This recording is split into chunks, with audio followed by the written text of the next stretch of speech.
tema ini merupakan tema yang menarik ya untuk kita bahas karena memang eh, Allah memerintahkan kepada kita untuk menjadikan Rasulullah SAW itu sebagai teladan ya.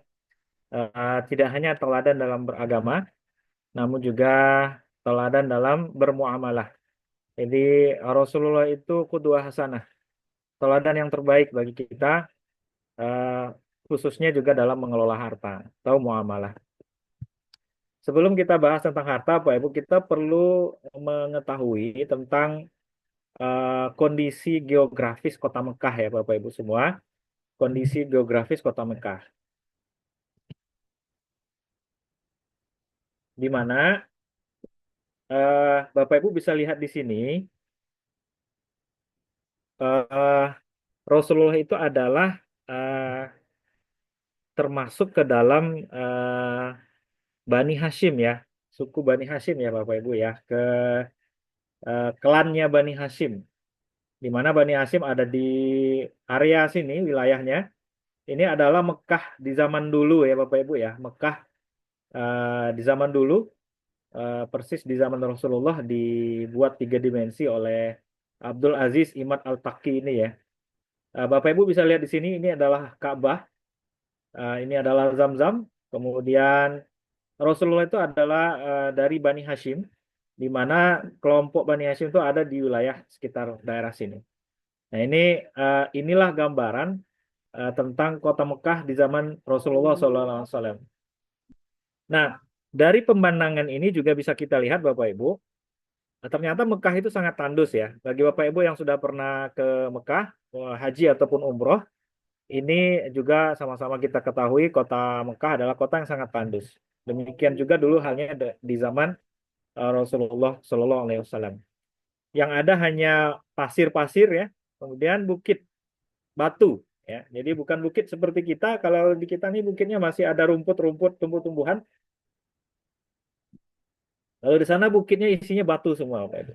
Jadi bisa kita bayangkan dari kondisi Mekah seperti ini, maka bisa kita tebak mayoritas penghasilan orang di Mekah ini adalah sebagai pedagang, Bapak Ibu. Jadi eh, agak sulit sepertinya kalau ada penghasilan dari pertanian gitu ya. Kemudian juga aktivitas ekonomi seperti di zaman dulu juga terbatas. Tidak ada yang jadi karyawan BUMN gitu ya. Tidak ada yang jadi PNS gitu zaman dulu. Jadi benar-benar profesi yang paling utama di zaman Rasul dengan kondisi geografis seperti ini, maka perdagangan adalah eh, apa ya alat utama untuk mencari rezeki ya di zaman Rasulullah SAW. Karena didukung dengan kondisi geografis yang ada saat ini. Kemudian Bapak Ibu semua, kita sedikit sebelum kita mulai bagaimana Rasul itu mengelola harta, kita mulai sirah Rasulullah versi ekonomi gitu Pak ya. Jadi sirah Rasulullah seperti versi ekonomi. Di umur 8 sampai 12 tahun, Nabi Muhammad SAW itu melakukan beberapa pekerjaan dengan menerima upah, diantaranya mengembala kambing, mengembala domba. Jadi Bapak Ibu umur 8 sampai 12 tahun itu, Nabi itu di riwayat yang lain, Nabi itu di samping mengembala domba, dia juga menerima upah dari membantu membersihkan rumah orang, mengangkut barang-barang, kemudian melakukan pekerjaan-pekerjaan yang apa istilahnya ya, yang memang sifatnya upahan. Nah, itu dikerjakan oleh Nabi di umur 8 sampai umur 12 tahun, Bapak Ibu. Nah, di sini menarik sebenarnya, umur 8 sampai 12 tahun itu Nabi itu sudah ditinggal oleh ibu, ayah, kakeknya. Jadi dia sudah yatim piatu dan kakek yang sebelumnya merawat dia pun juga sudah meninggal, yaitu Abdul Muthalib. Maka di umur 8 tahun ini dia tinggal sama pamannya Abu Thalib. Menurut riwayat Bapak Ibu semua, Abu Thalib ini hidupnya susah secara ekonomi, kemudian punya banyak anak. Jadi bisa dikatakan Abu Thalib ini punya persoalan ekonomi. Ya, tahu-tahu datang keponakannya yaitu Muhammad. Tinggal bersama Abu Thalib dengan anaknya yang banyak dan kesulitan ekonomi itu. Bapak Ibu, Bapak Ibu bisa bayangkan Nabi Muhammad menerima upahan di umur 8 sampai 12 tahun itu menurut beberapa sejarawan Muslim, itu karena dia berpikir tidak mau membebani pamannya. Jadi ibarat sekarang kalau mau ibarat anak-anak sekarang Bu ya, pengen beli es, beli permen gitu ya. Jadi Nabi itu nggak minta lagi sama pamannya. Dia mencari sendiri rezeki. Tidak mau membebani pamannya dalam artian sangat mandiri. Dengan cara apa? Dengan cara mengembalakan domba, kemudian dia dapat upah dari mengembala itu, membersihkan pekerangan rumah orang. Dalam beberapa riwayat juga dikatakan mengangkat batu-batu ya, mengangkat batu-batu. Itu yang dikerjakan oleh Nabi dan kontrak akadnya adalah upah. Jadi Bapak Ibu semua, ini dalil sebenarnya Nabi Muhammad itu sebagai karyawan. Jadi Bapak Ibu yang karyawan di sini sebenarnya sedang menjalani sunnah Rasulullah ya. Jadi kalau selama ini kita hanya mendengar sunnah Rasul itu adalah sebagai pedagang, itu setelahnya. Namun sebelumnya dia adalah sebagai karyawan. Cukup lama, selama 4 tahun. Nah, Bapak Ibu semua, setelah umur 12 tahun, Nabi itu diajak oleh pamannya itu ke dunia perdagangan internasional yang disebut dengan Syam kalau zaman dulu. Sekarang Syam itu adalah Jordan, Palestina, sama Suriah ya, Bapak Ibu semua. Jadi waktu dibawa ke sana, kita sama-sama tahu ceritanya. Nabi diidentifikasi atau diketahui oleh pendeta ya, bahwasanya beliau itu adalah akan menjadi nabi. Itu kisah sangat terkenal. Sehingga pamannya itu dipanggil oleh pendeta tersebut, diajak makan, kecuali nabi katanya. Nah, Bapak Ibu, Nabi waktu ditinggal ngobrol sama pendeta dan dan Abu Thalib pamannya itu, Nabi itu duduk di sebuah pohon. Namanya pohon sahabi, Bu. Bapak. Nabi duduk di sana dan pohon itu ada sampai sekarang. Nah, inilah titik awal di umur 12 tahun Nabi Muhammad itu kenal dengan dunia perdagangan, Bapak Ibu. Jadi ibaratnya ini magang lah. Nabi Muhammad itu magang dagang. Ya, diajak oleh pamannya. Nah, waktu Nabi Muhammad pergi, kemudian dia istirahat, diketahui oleh pendeta itu sebagai nabi, dan dia istirahat di bawah pohon, Bapak Ibu, dan pohon itu ada sampai sekarang. Kalau Bapak Ibu pergi ke Jordania, ya, itu pohonnya masih ada sampai sekarang, diyakini pohonnya itu, ya, walaupun tidak bisa dibuktikan secara pasti karena tidak ada dalil-dalil ataupun bukti ilmiah, namun diyakini oleh sebagian besar orang dan masyarakat di sana itu adalah pohon di mana Nabi duduk beristirahat. Nah, ini pohonnya Bapak Ibu. Ini pohon sahabi namanya. Kalau Bapak Ibu pergi ke Jordan, boleh main-main ke sini, Pak. Boleh main ke sini. Di bawah pohon itulah Nabi duduk dan menunggu paman serta pendetanya, paman dan pendeta Yahudi itu mengobrol tentang ciri-ciri seorang nabi itu. Kemudian berapa jauh Bapak Ibu jarak antara Mekah sampai ke Syam itu, sampai ke pohon tadi Bapak Ibu. Berapa jauh jaraknya? Karena setelah dari pohon ini, Nabi itu nggak jadi pergi ke perdagangan itu, karena dia diminta pulang oleh si pendeta itu supaya nggak dibunuh nanti Nabi gitu Pak ya. Jadi Nabi itu sampai pohon ini duduk, habis itu dia balik lagi. Nah, berapa jauh jarak perdagangan itu Bapak Ibu? Jaraknya adalah dari Mekah ke Jordan itu kurang lebih 1126 km. Cukup jauh, Pak. Dan ini ditempuh dengan berjalan kaki ya. Tempuh dengan berjalan kaki ditemani oleh beberapa alat transportasi seperti kuda, unta, keledai ya. Nah, berapa jauh jarak antara Mekah sampai ke Jordan ini? Ini jaraknya sama kayak Aceh dengan Palembang, Pak. Kalau di Pulau Sumatera ya. Jadi hampir dari ujung ke ujung, ya. Bapak Ibu bisa bayangkan dari selatan Pulau Sumatera ini dari Palembang kita jalan kaki gitu ya berdagang sampai ke Aceh sana, sampai ke Aceh sana. Oke. Kemudian nah, setelah dari pulang dari misi pertama perdagangan internasional ini, Nabi Muhammad berubah, Pak, menekuni bidang perdagangan dan mengurangi atau tidak lagi menekuni dunia karyawan. Jadi dia tidak lagi menjalankan profesinya sebagai karyawan. Dia bertransformasi diri menjadi pedagang. Nah, karena kenapa? Karena dia sudah mendapatkan insight ya, semacam inspirasi atau visual pandangan dan pengetahuan tentang perdagangan. Ditambah dengan faktor genetik beliau itu dari suku Bani Hasyim yang tadi kita sampaikan Bapak Ibu, yang di mana terahnya Bani Hasyim ini itu pedagang-pedagang sukses. Mereka menguasai kota Mekah, bahkan jalur perdagangan internasional dulu sebelum Nabi Muhammad diangkat jadi Rasul. Itu keluarga Bani Hashim dikenal dengan keluarga dengan terah bisnis yang sangat sukses. Jadi ada faktor genetik, ada faktor pengetahuan, dan juga salah satunya mungkin didorong oleh kondisi keluarga pamannya tadi ya, yang memang tidak lebih baik secara ekonomi. Nah, Bapak Ibu, di Mekah dulu, setelah Rasul ini mendapatkan pandangan tentang atau insight inspirasi berdagang, maka Nabi itu mulai Bapak Ibu mengubah profesinya menjadi pedagang. Apa yang dilakukan oleh Rasulullah pertama adalah berdagang di sekitaran pasar di Mekah, Pak. Bahkan dalam riwayat Nabi itu juga pernah berdagang door to door, nawarin ke orang-orang kalau istilah kita sekarang door to door atau sales ya.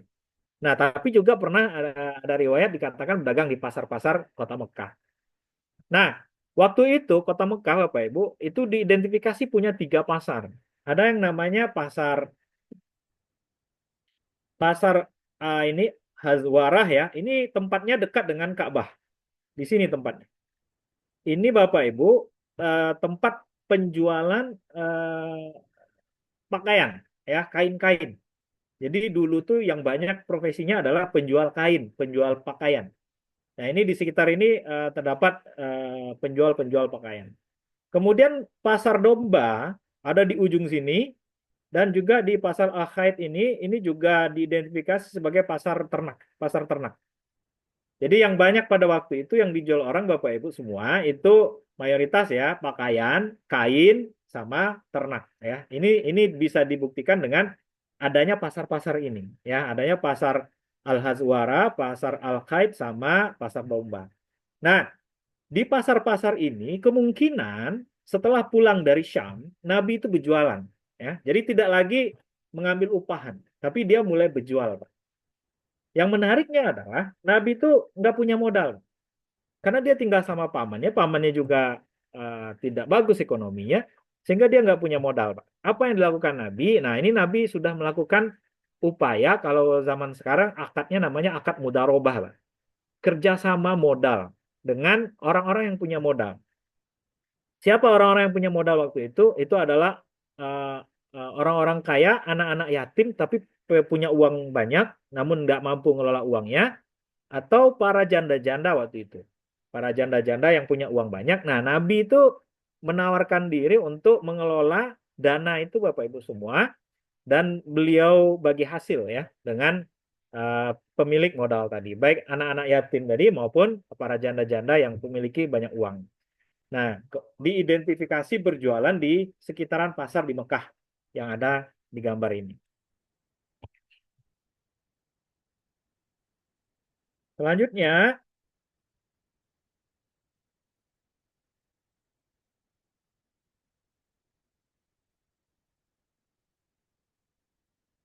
nah, selanjutnya setelah dia berjualan di sekitaran pasar kota Mekah itu Bapak Ibu, kemudian dia mencoba mengembangkan profesi bisnisnya dengan melakukan perdagangan keluar Mekah ya. Kalau tadi masih di umur 12 tahun tuh kalau kita nih kelas 1 SMP lah ya. Jadi masih di Mekah gitu Pak ya. Kemudian setelah itu dia coba mengembangkan karirnya ke luar kota Mekah dengan menggunakan modal-modal tadi yang saya sudah bilang dari janda-janda yang ada di Mekah dan anak-anak yatim yang tidak mampu mengelola modalnya. Kemudian menjalankan kontrak-kontrak bisnis dengan berbagai jenis kontrak, baik upahan maupun bagi hasil.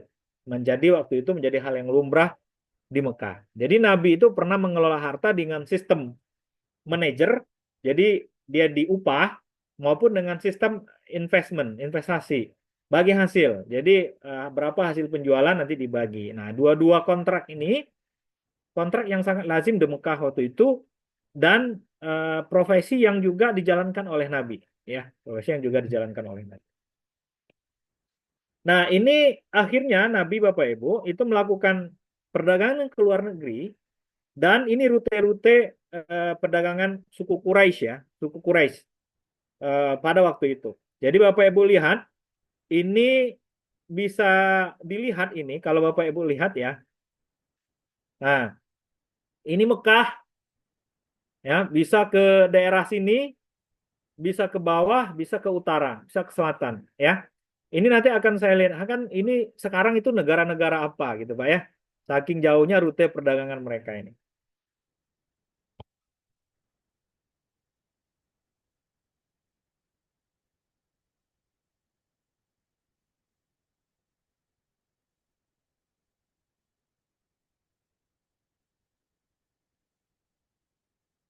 Oke, bentar.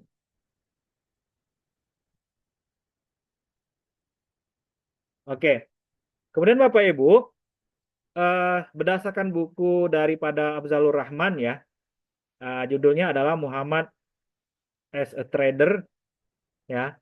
Di sana dikatakan bahwasanya Nabi Muhammad itu sudah menjadi kafilah, ya, pemimpin kafilah dagang. Jadi orang Arab itu dulu Bapak Ibu pergi berdagang itu berkelompok-kelompok dan bukan di Mekah berjualannya, tapi ke negeri-negeri yang tadi disampaikan. Ini rute perdagangannya. Nanti kita lihat ini negara-negara apa itu sekarang.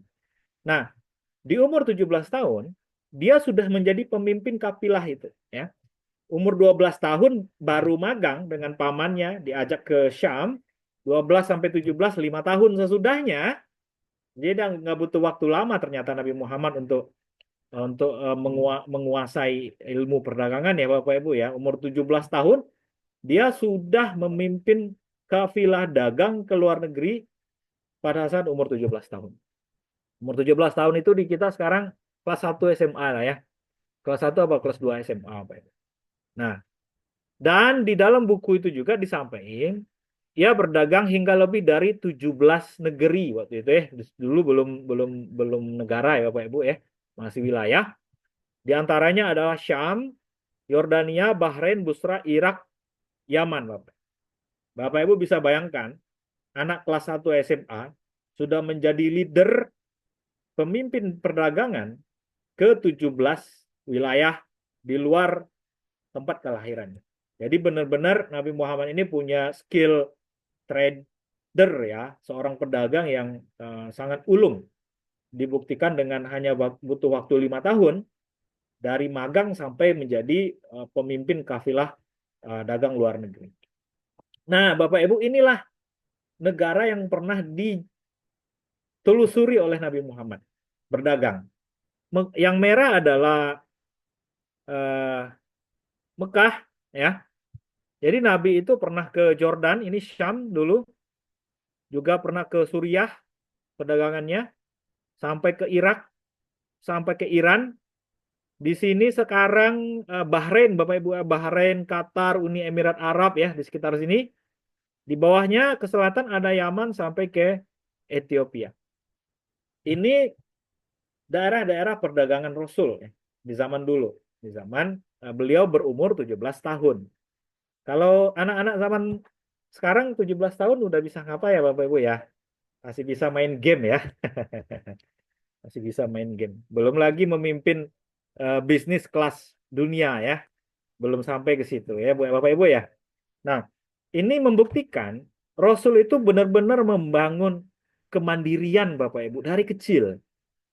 Jadi kemandirian ekonomi itu harus diajarkan kepada anak-anak kita, kepada adik-adik kita dari kecil, Pak.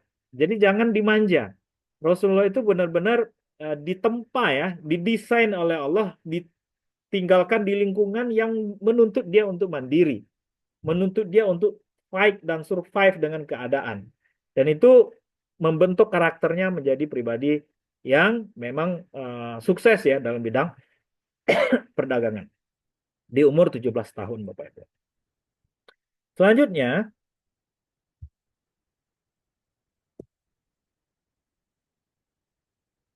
selanjutnya Bapak Ibu, ini yang juga kisah sering kita dengar.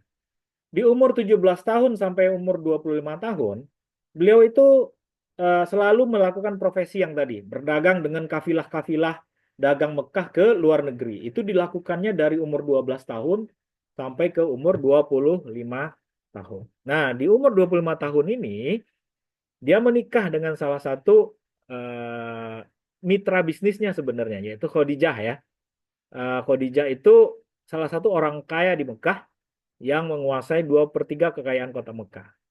Nah, yang menariknya adalah Nabi Muhammad itu bukan lagi sebagai pedagang, tapi dia berubah menjadi owner dan investor.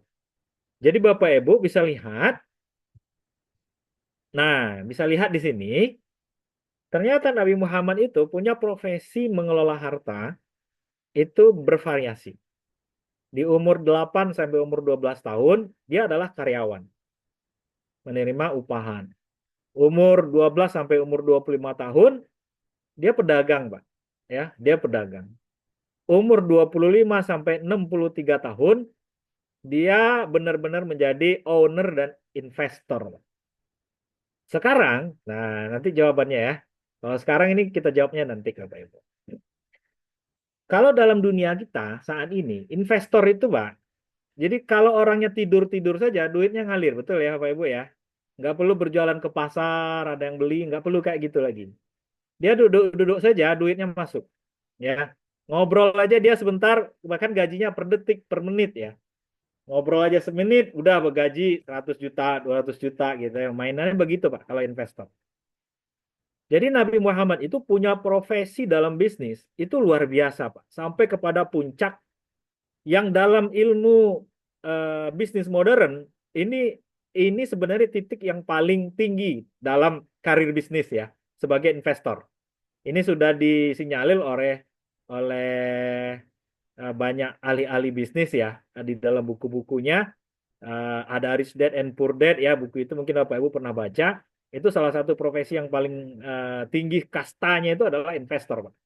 Dan Nabi menjalankan itu dan Nabi berprofesi sebagai itu. Nah, tentunya investasi Nabi ini, Pak, yang namanya investasi itu dia ngalir walaupun nggak kerja. Sekalipun orangnya udah meninggal, investasinya terus ngalir. Nanti kita coba mensimulasikan bagaimana uh, hasil dari investasi Nabi ini.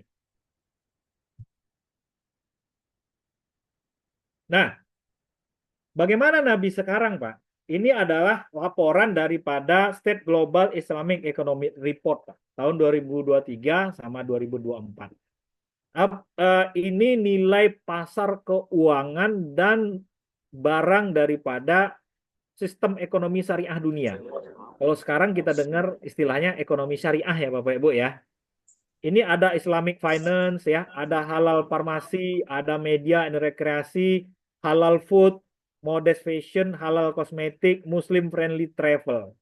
Semua ini Pak, ini dinilai oleh SGIR, SGIER ini ya. Sedikit kita bahas politik Bapak Ibu ya. Sewaktu debat presiden kemarin ya, wakil presiden kita yang saat ini kan sempat menanyakan tentang SGIER itu ya. Itu apa Pak? Kan pernah kalau Bapak Ibu tahu. Nah itu ini Pak. Ini nih. State Global Islamic Economic Report. Jadi semacam laporan yang memperlihatkan kemampuan keuangan syariah di dunia Bapak Ibu. Berapa nilainya sekarang Bapak Ibu semua? Total aset keuangan Islam dan sektor real Islam global itu tahun 2023 ini sebenarnya Pak Ibu ya. Yaitu kalau dirupiahkan 97.268 triliun rupiah Pak. Itu kekuatannya luar luar biasa Pak. Luar biasa. Indonesia aja setahun itu cuma 15.000 triliun setahun Pak. Nah, ini setahun 97.000 triliun, Pak. Nah, Bapak Ibu semua, 97.000 triliun ini itu inspirasinya dari siapa, gitu ya? Yang menghidupkan perbankan syariah ini nih 97 triliun itu Pak, ada perbankan syariah, pasar modal syariah, asuransi syariah. Ini di luar zakat sebenarnya, di luar ziswaf sebenarnya. Ada halal food ya, nilainya 97 triliun. Bapak Ibu, siapa yang memperkenalkan konsep ini kepada kita? Konsep keuangan syariah ini siapa yang memperkenalkannya? Jawabannya cuma satu, Pak. Nabi Muhammad yang memperkenalkan itu ke kita. Kamu kalau berdagang itu pakai seperti yang bagi hasil tadi, maka diterapkan di perbankan syariah, ya. Terus kalau asuransi nggak boleh meisir, nggak boleh berjudi, itu ada dalam Al-Quran. Jadi konsep-konsep keuangan syariah itu dilahirkan dari keteladanan Rasulullah SAW, dari perilaku-perilaku bisnisnya. Nah, sekarang Pak, kita ingin lihat orang terkaya di dunia. Ini bukan saat ini Pak ya, ini saya ambil di 22 Oktober kemarin ya Bapak Ibu ya. Kalau sekarang harganya posisinya berbeda lagi. Eh, Kalau dibandingkan dengan sekarang, kita nggak bisa karena laporan ini keluarnya nanti tahun depan lagi Pak. Jadi kita pakai laporan yang 2023 ini. Nah, kita sesuaikan Pak. Ini per 22 Oktober 2024 kemarin, dari Forbes, Pak. Ini ada dua orang terkaya di dunia, namanya Elon Musk dan Larry Ellison ya, yang punya Louis Vuitton ya. Nah, ini Elon Musk yang punya Tesla dan SpaceX serta X ya. Nah, kekayaannya kalau dirupiahkan ini sekitar 3.008 triliun. Kemudian untuk Larry Ellison ini 3.002 triliun. 200 triliun. Sekarang, Pak, andaikan kita mencoba menghitung ya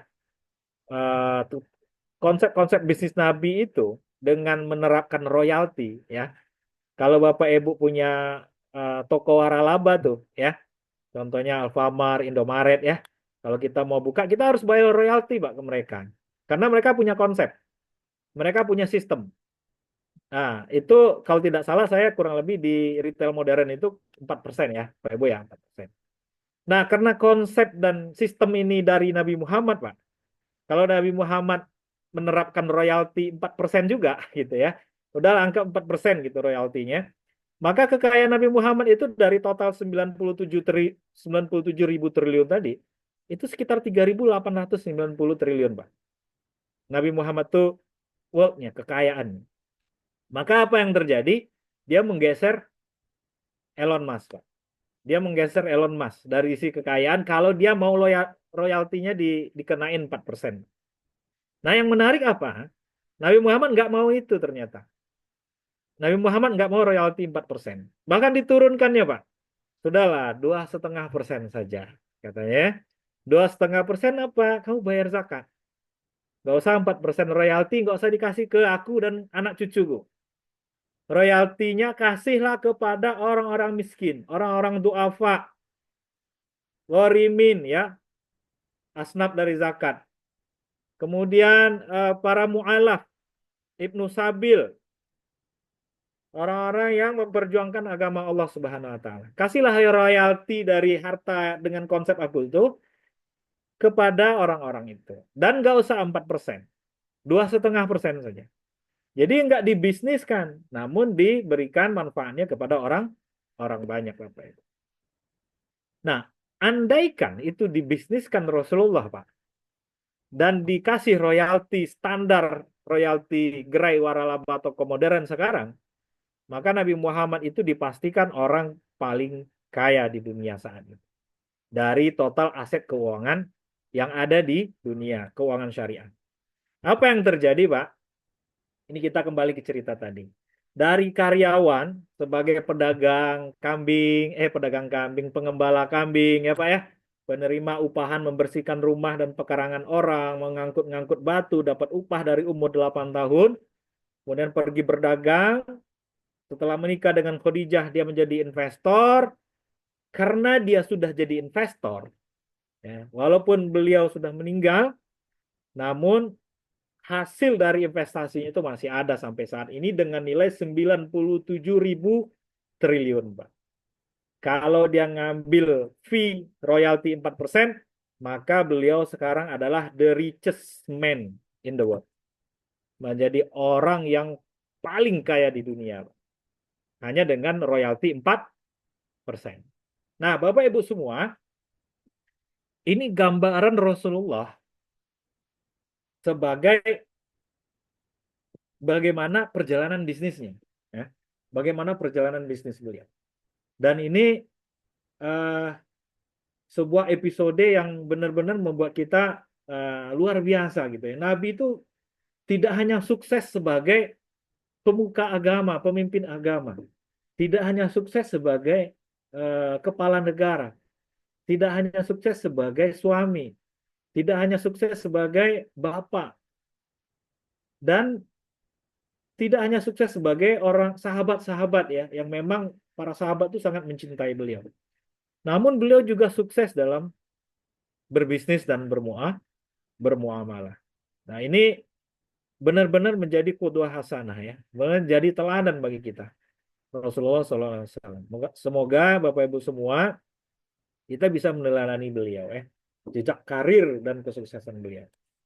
Atas pertanyaan kita sekarang adalah, kenapa Nabi Muhammad itu bisa mencapai hal tersebut? Apa yang membuat dia bisa seperti itu? Apa yang membuat dia bisa punya tangga yang kita kayaknya nggak bisa ngejarnya gitu ya?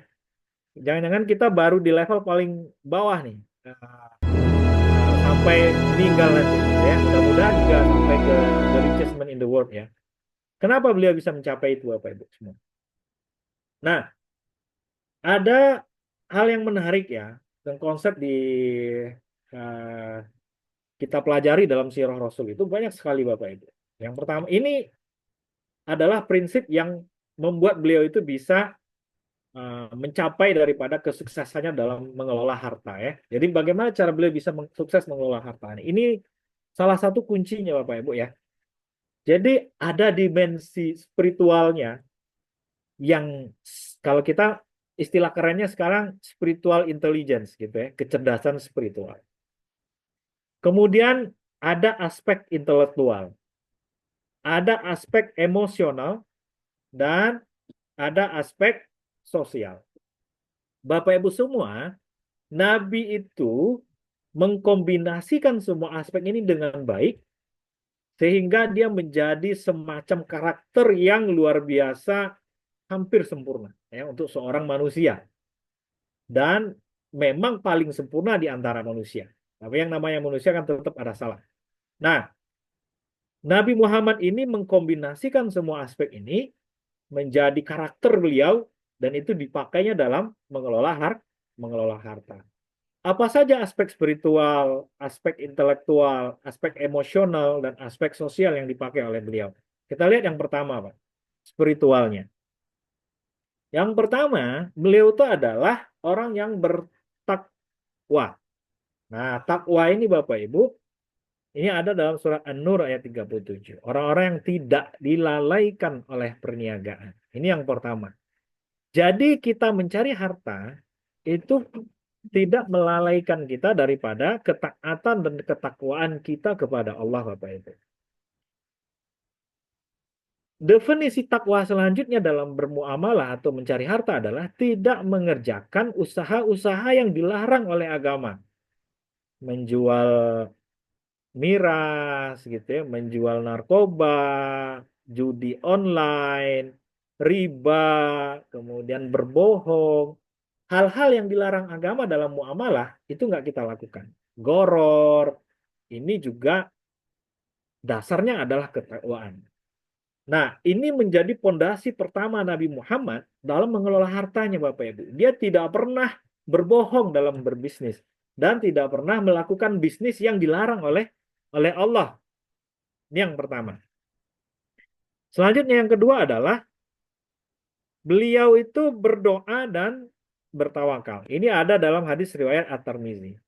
Jika kamu tawakal kepada Allah dengan sepenuh hati, niscaya Allah akan mencukupi segala kebutuhan. Jadi bapak-bapak, ibu-ibu, jangan lupa berdoa kalau kita mengelola harta dan mencari rezeki serta mendistribusikan rezeki. Jangan lupa berdoa. Berdoa karena memang ilmu kita terbatas, pengetahuan kita tentang masa depan nggak ada gitu ya. Dan kita ini pelupa orangnya. Makanya harus selalu minta pertolongan sama Allah dengan berdoa. Dan tawakal. Tawakal ini setelah kita berusaha semaksimal mungkin. Baru kita tawakal kepada Allah Subhanahu wa taala. Ini kata Rasulullah. Jadi kalau kita tawakal, Allah akan mencukupkan segala kebutuhan kita. Sebagaimana dia mencukupi kebutuhan burung-burung di langit. Mereka pergi dengan perut kosong dan kembali dengan perut yang penuh.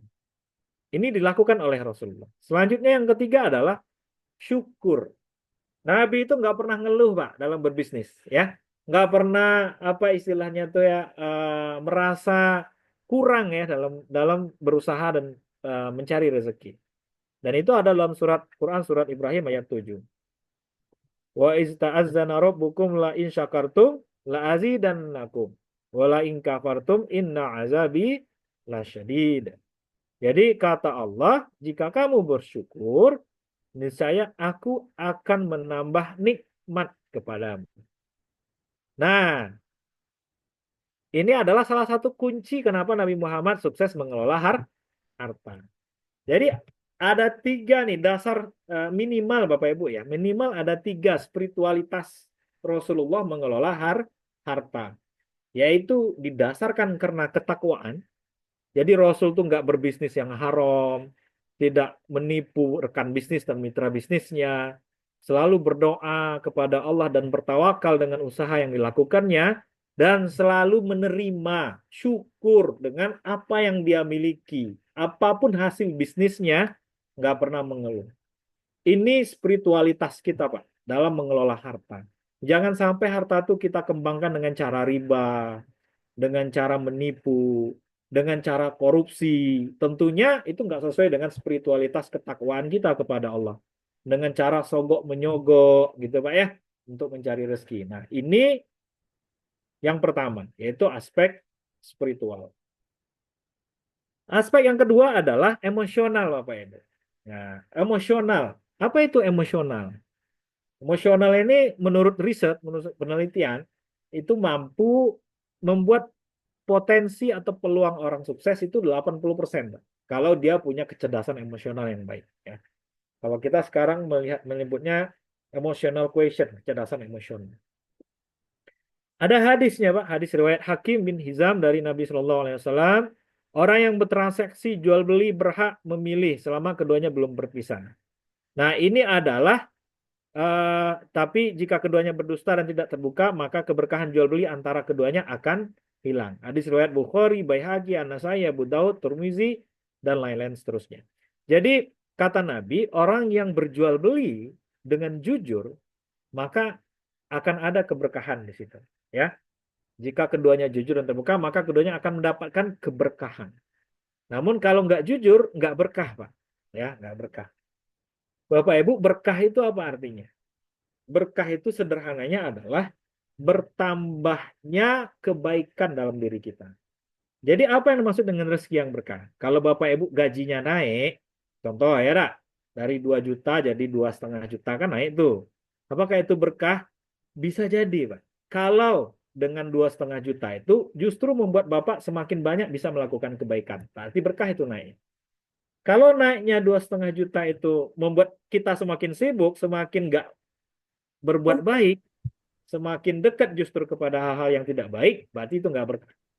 Nah, ini makna dari keberkahan. Jadi kata orang yang jujur, maka bertambahnya hartanya akan membuat dia semakin bertambah kebaikan. Ya, itu yang penting Bapak Ibu ya. Bapak Ibu lihat sajalah kalau sebenarnya bisa jadi cerminan diri kita, Pak. Bu. Kalau harta kita bertambah nih ya, punya rumah, punya mobil, apakah diri kita ini semakin lebih baik atau tidak? Semakin banyak nggak perbuatan baik kita gara-gara bertambah luasnya rumah kita, bertambah bagusnya mobil kita? Kalau kita bertambah baik gara-gara itu, berarti berkah itu hartanya. Tapi justru karena bertambahnya rezeki, bertambah luasnya rumah, bertambah bagusnya mobil, justru membuat kita semakin sombong, semakin takut dimaling orang mobilnya gitu ya, semakin gelisah nanti kalau rumah dicuri orang, berarti itu rezekinya nggak berkah. Karena kita semakin banyaklah perbuatan yang tidak baik yang kita lakukan. Ini yang pertama, emosional. Nabi itu adalah orang yang jujur dan bahkan sifat utama Nabi salah satunya adalah sidik ya, jujur. Selanjutnya apa? Amanah. Nah, ini cara Rasul mengelola harta Bapak Ibu ya dari sisi emosional. Ini ada hadis riwayat Abu Daud. Barang siapa yang kami angkat menjadi pegawai katanya, Bapak Ibu ya. Jadi ini bagi yang karyawan-karyawan ini, bagi yang PNS, bagi yang non PNS atau yang bekerja di perusahaan atau di tempat apapun itu untuk mengerjakan suatu pekerjaan dan kami beri upah menurut semestinya, maka apa yang diambil lebih dari upah yang semestinya tersebut termasuk barang hasil korupsi, wulul ya, wulul. Nah, Bapak Ibu, jadi kita dituntut oleh Rasul mencontoh beliau dengan menjalankan amanah dengan baik ya. Jangan mengambil apa yang di luar hak-hak kita. Oke. Selanjutnya yang ketiga adalah mandiri, Bapak Ibu. Rasul itu adalah orang yang sangat mandiri. Ini dari hadis riwayat Bukhari, Bapak Ibu. Nabi SAW bersabda, tidak ada seorang pun yang makan makanan yang lebih baik daripada makan dari hasil kerja tangannya. Dan sesungguhnya Nabi Daud juga makan dari hasil usahanya sendiri. Jadi Bapak Ibu, dalam Islam, Rasul menyuruh kita untuk mandiri mencari rezeki. Ya, tidak menggantungkan diri kepada keluarga, kepada orang tua, kepada banyak sekali hadis-hadis Nabi ya yang menyuruh kita untuk mandiri dan tidak meminta-minta, ya, dan tidak menggantungkan kebutuhan kita kepada orang lain. Ya, tadi kalau kita lihat sejarah Rasul kan dari kecil dia sudah jadi pedagang, jadi apa ya mencari uang dari umur 8 tahun. Nah, ini yang menarik, Pak. Ini yang jarang kita tahu sebenarnya. Nabi itu optimis orangnya, ya. Nabi Muhammad itu orang yang optimis, Pak. Ya, optimis itu banyak konsekuensinya sudah itu. Ya, orang yang yakin kalau dia akan sukses. Orang yang tidak ragu-ragu dalam mengambil action, gitu, Pak ya. Dan selalu optimis ini bahasa bahasa bahasa agama kita tuh eh, husnuzon ya, Pak Ibu ya. Berprasangka baik, ya. Optimis, Pak. Yakin dengan usaha kita, yakin dengan bisnis kita, yakin dengan apa yang akan kita capai nanti di depan. Ini ternyata ada dalam hadis Bukhari Muslim ya. Eh, dari Abu Hurairah. Allah Subhanahu wa taala berfirman. Ini hadis dari Abu Hurairah. Aku berada dalam prasangka hambaku. Nah, ini tadi sudah kita sampaikan. Aku berada pada prasangka selalu bersamanya jika ia mengingatku. Jadi ini hadis sangat terkenal Bapak Ibu ya. Allah tuh sesuai dengan prasangka hambanya. Dan kalau kita nggak optimis, maka kita nggak bisa sukses dalam mengelola harta. Dan ini yang dimiliki oleh Rasulullah. Karena ini hadis datangnya dari Rasulullah. Ya pasti Rasulullah itu orang yang optimis. Jadi kalau Bapak ngelihat seorang Muslim itu nggak pedean gitu ya, apa istilahnya sekarang tuh, saya lupa kalau istilah kerennya tuh saya. Nah itu bukanlah seorang Muslim yang yang lebih baik sebenarnya ya. Insecure, nah ya benar ya. Insecure gitu Pak ya, mudah apa gitu, mudah patah gitu ya. Nah itu bukanlah orang yang optimis Bapak Ibu semua. Selanjutnya apa? Nah, ini masih emosional, Pak. Jadi Nabi ini punya kecerdasan emosional itu brilian, ya. Benar-benar levelnya paling tinggi, Pak. Nabi itu juga orang yang sungguh-sungguh. Ini ada hadis riwayat Tabrani dan Baihaqi, Pak ya. Dari Aisyah. Sesungguhnya Rasulullah SAW bersabda, sesungguhnya Allah mencintai seseorang yang apabila bekerja mengerjakannya secara itkon atau profesional. Nah, profesional itu artinya sungguh-sungguh, Pak. Jadi seorang Muslim atau Rasul itu nggak ada dia nggak bekerja profesional, Pak. Jadi kalau kalau Nabi itu menjadi agen penjual harta-harta para janda dan anak-anak yatim di kota Mekah, itu dia ngelolanya profesional. Bapak Ibu dalam sirah, Nabi itu kan dia tadi berdagang keluar itu membawa harta orang-orang kaya ya, orang-orang janda kaya sama anak-anak yatim yang nggak punya yang nggak punya skill tapi punya modal. Nah, Nabi punya ngambil peluang itu. Dan banyak profesi orang-orang Mekah waktu itu yang sama, menjadi agen penjual barang mereka ke luar Mekah. Jadi agen penjual, Pak. Bapak Ibu tahu, saking Nabi itu profesionalnya, itu bayaran dia paling tinggi, Pak, dibanding agen-agen yang lain. Jadi ibarat direktur salah satu perusahaan, ya direkturnya tuh Nabi Muhammad, cuman dia bayarannya double. Contohnya direktur Pertamina, dirut Pertamina, dirut PTBA gitu Pak ya, dirut PLN. Nah, kalau dirutnya Nabi Muhammad itu upahnya double Pak, 2 kali lipat dibayar dibanding seseorang yang lain kalau dia jadi dirut juga. Itu dalam sirohnya dibilang begitu. Jadi Nabi adalah kenapa begitu? Ada dua yang membuat Nabi begitu. Pertama, dia profesional. Bukti profesional Nabi itu apa, Pak? Dia berdagang selalu untung. Dan untungnya selalu besar, Pak. Nah, itu bukti dia profesional. Yang kedua, dia tuh tadi udah kita bahas di atas, jujur dan amanah. Ini emosionalnya. Jadi orang yakin lah kalau barang itu ditaruh sama Nabi Muhammad, itu nggak akan hilang, nggak akan dimaling gitu ya. Nah, ini dua ini modal beliau. Karena tadi profesional atau sungguh-sungguh. Jadi Bapak Ibu bisa bayangkan Nabi Muhammad menjadi the richest man in the world itu bukan orang yang tingkat emosionalnya nggak kaleng-kaleng gitu ya. Benar-benar orang yang sangat profesional. Nggak mungkin orang nggak profesional itu sukses kaya tuh nggak mungkin, Pak. Jadi kerjaannya tuh nggak profesional tapi kaya itu nggak mungkin kecuali dapat warisan banyak gitu ya. Dapat warisan gitu ya. Dan lain-lain dan lain-lain. Apalagi Nabi Muhammad itu mulai dari nol, modal nol, Pak. Ya, karena kondisi keuangan ekonomi keluarganya yang tidak memungkinkan. Jadi sangat masuk akal dan sangat logik seorang nabi itu profesional sehingga dia bisa sukses.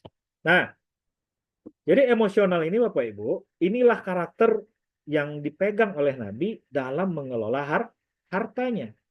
Pertama jujur, yang kedua amanah, yang ketiga dia mandiri, yang keempat dia optimis Bapak Ibu orangnya.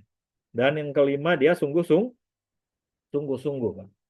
Ini eh, kata kontra dari sungguh-sungguh ini pemalas gitu Pak ya, itu nggak ada dalam sifat Nabi. Eh, Kerja asal-asalan itu nggak ada. Nabi itu benar-benar profesional Pak. Sehingga dalam siro itu hampir dipastikan Nabi itu nggak pernah mengecewakan mitra dagangnya, baik sebagai mitra bisnisnya maupun sebagai bosnya ya, sebagai bosnya. Nggak ada yang dikecewakan oleh beliau. Selanjutnya apa Pak? Ilmu. Nah, ini adalah intelektual ya. Kalau tadi yang emosional ini sudah kita bahas, Bapak Ibu semua ya. Spiritual juga sudah, emosional juga. Ini selanjutnya adalah intelektual.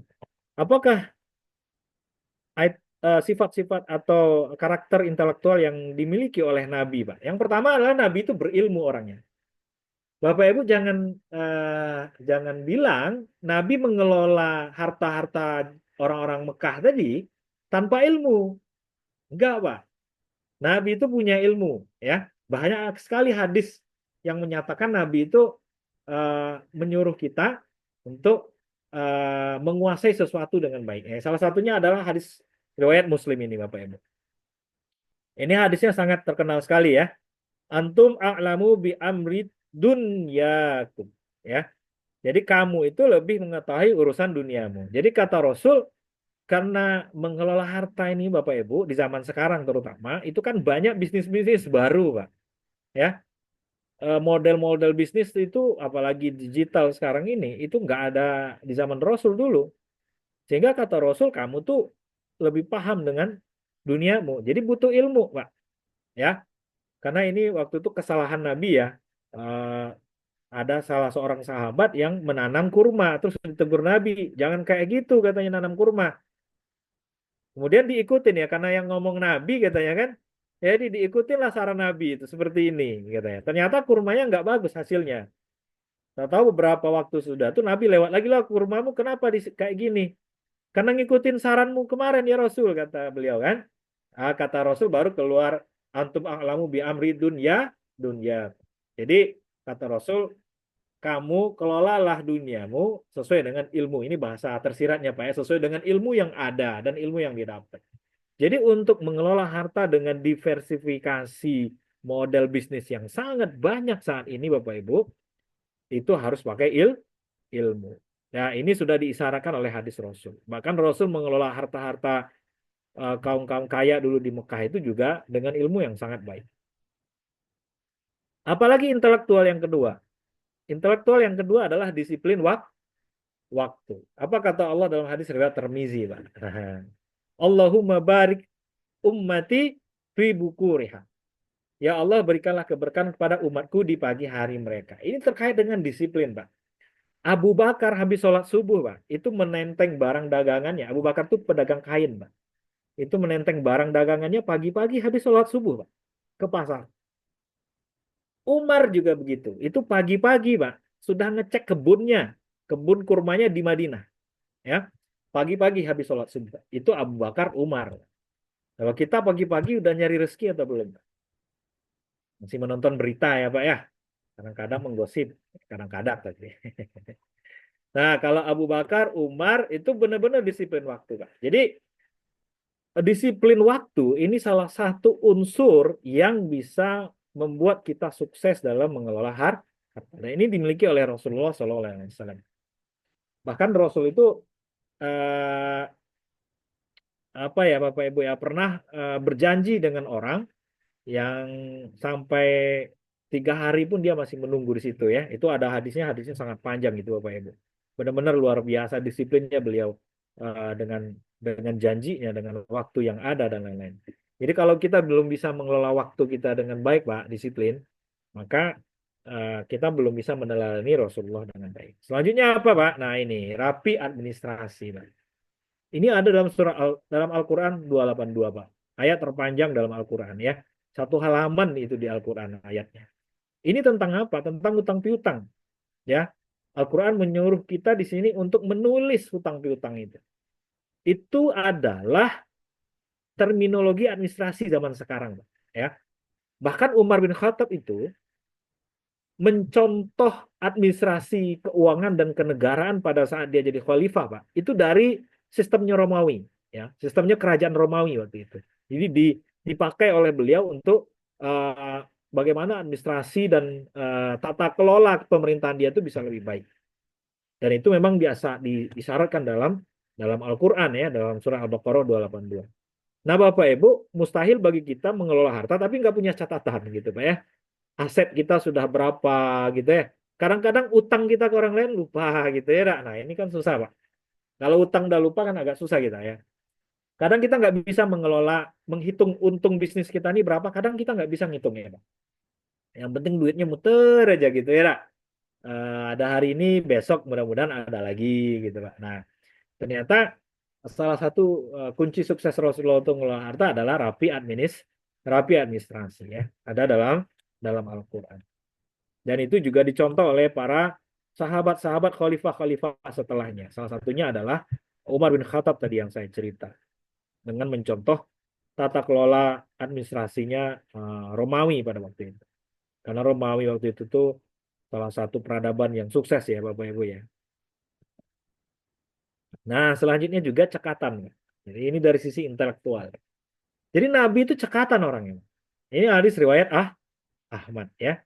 Jadi Rasul itu benar-benar suka dengan orang-orang yang cekatan. Jadi kita ini nggak boleh lembek, Pak. Nggak boleh lembek, nggak boleh slow gitu, Pak ya. Harus cekatan. Cekatan ini juga nanti didefinisikan ada kemampuan kita mampu menangkap peluang dengan cepat dan baik. Nah, jadi nggak males-malesan gitu orangnya. Kemudian nggak santai-santaian, tapi benar-benar cekatan. Nah, ini ada di hadis riwayat Ahmad, Pak ya, disinyalir di hadis riwayat Ahmad. Nah, selanjutnya apa lagi? Selanjutnya adalah customer focus, Pak. Ya.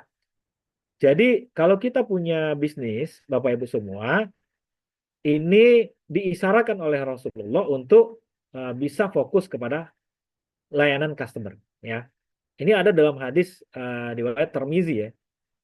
Dari Suwaid bin Quraisy berkata, aku dan Mahzamah al-Abdi membawa pakaian dan haja. Kemudian Nabi SAW mendatangi kami dan menawar celana panjang. Kemudian Nabi SAW berkata kepada tukang timbang yang aku pekerjakan, Zin wa arja, timbanglah dan lebihkan. Bapak Ibu, ini praktek sederhana sebenarnya, tapi filosofinya adalah sebenarnya bagaimana kita memberikan pelayanan yang bisa memuaskan konsumen kita. Karena kata-kata lebihkanlah di situ itu sebenarnya untuk mengikat hati customer kita. Supaya customer itu bisa kembali lagi dengan kita, senang dengan kita, dan setia ya. Loyalitasnya ada kepada kita, ya, kepada bisnis kita. Nah ini ternyata sudah diisyaratkan oleh Rasulullah dari dulu, Pak. Supaya ada customer focus. Jadi mengelola harta itu juga harus memperhatikan mitra bisnis kita supaya mereka punya satisfaction ya, kepuasan yang baik pada saat mereka bermitra dengan kita. Nah, ini udah dipraktekin oleh Rasulullah dari dulu gitu, Pak ya. Dari dulu. Selanjutnya adalah dari si intelektual masih ini Bapak Ibu, Rasulullah itu juga mengisyaratkan, Pak, hasil pendapatan bisnis kita itu disisakan sebagian. Jangan dihabisin semua. Nah, ini dipraktekkan dalam manajemen modern modern sekarang, Pak ya. Untuk modal usaha selanjutnya, untuk cadangan modal, kalau dalam bahasa akuntansinya ya, cadangan modal ya, eh, atau laba ditahan kalau bahasa akuntansinya. Nah, ini ada dalam hadis Abu Khari dan Tirmizi ya, Baihaqi, Abu Daud, apakah An-Nasai, aku mendengar Ka'ab bin Malik radhiyallahu anhu berkata, wahai Rasulullah, sesungguhnya aku melaksanakan taubat. Aku berkehendak mengeluarkan seluruh hartaku sebagai sedekah di jalan Allah dan Rasulnya Sallallahu Alaihi Wasallam. Maka beliau Sallallahu Alaihi Wasallam bersabda, simpanlah sebagian hartamu, karena itu lebih baik bagimu. Aku berkata, sungguh aku menyimpan hartaku, yaitu bagianku yang ada di tanah Khaybar. Bapak Ibu, ternyata Rasul itu mengisyaratkan harta yang kita dapat itu harus ada preparingnya untuk cadangan, ya kalau ada apa-apa. Sama halnya juga dengan bisnis. Jadi bisnis itu punya punya persediaan ya, punya persediaan dari sisi hasil usaha kita tuh untuk dikembangkan lebih lebih jauh nantinya. Jadi jangan dihabiskan semua ya, dapat 20.000 hari ini habis 20.000 gitu ya. Nah, ilmu-ilmu ini Pak, ini baru kita kenal sekarang. Ternyata Rasul itu sudah mengisyaratkan itu dari dulu terkait dengan bisnis, Pak.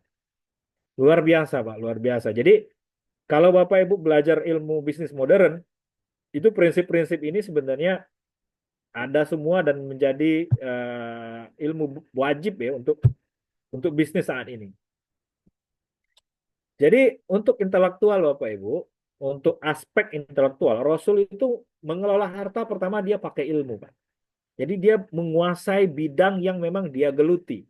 Kalau sebagai pedagang dia geluti, Pak, menjadi pedagang. Kalau sebagai karyawan harus kita menggeluti ilmu sebagai karyawan yang memang menjadi tanggung jawab kita. Kalau sebagai amil zakat harus profesional ya, mengetahui ilmu tentang amil zakat.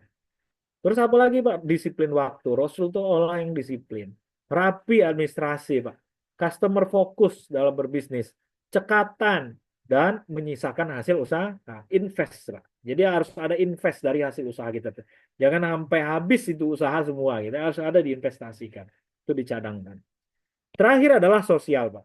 Nah, sosial ini juga salah satu karakter Rasulullah dalam mengelola harta, Pak. Jadi Rasulullah tuh nggak hanya ngumpulin harta apa ya, hanya dengan individunya sendiri gitu ya, dengan kehebatan individunya sendiri, enggak, Pak.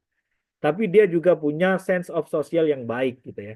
Salah satu kecerdasan sosial yang dia punya adalah dia mampu membangun kerjasama bisnis dengan baik, Pak. Ya, ini ada dalam hadis riwayat Hakim, Pak ya. Hadis Al-Sa'ib bin Abi Al-Sa'ib Al-Makhzumi bahwa ia adalah sekutu Nabi sejak awal datangnya Islam. Ketika hari pengalukan Mekah, maka beliau berkata, "Selamat datang saudaraku dan sekutuku," kata Rasul kepada sahabat bisnisnya ini. Tidak mencegah aku dan tidak membantah aku. Beliau ini eh, Al-Makhzumi ini adalah sahabat atau mitra bisnisnya Rasul di zaman dulu, ya, di zaman jahiliyah dulu ya, sebelum Fatu Mekah, sebelum kemenangan Mekah itu. Jadi dulu kau adalah mitra bisnisku ketika zaman masih jahiliyah. Nah, ternyata Nabi Muhammad itu Bapak Ibu, itu kalau bahasa kerennya sekarang tuh networking ya, networking, ya, jaringan-jaringan. Nah, Nabi itu juga punya skill sosial membangun networking. Jadi kita nggak bisa eksklusif Pak berdagang Pak, atau mencari harta yang lebih baik itu nggak bisa eksklusif, nggak bisa eksklusif. Harus mampu membangun kerjasama dengan banyak orang.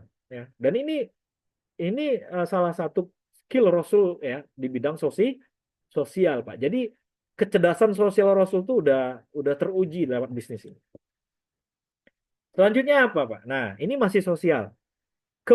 Silaturahim ya, kemampuan kita melakukan silaturahim. Ini ada di riwayat Bukhari Pak.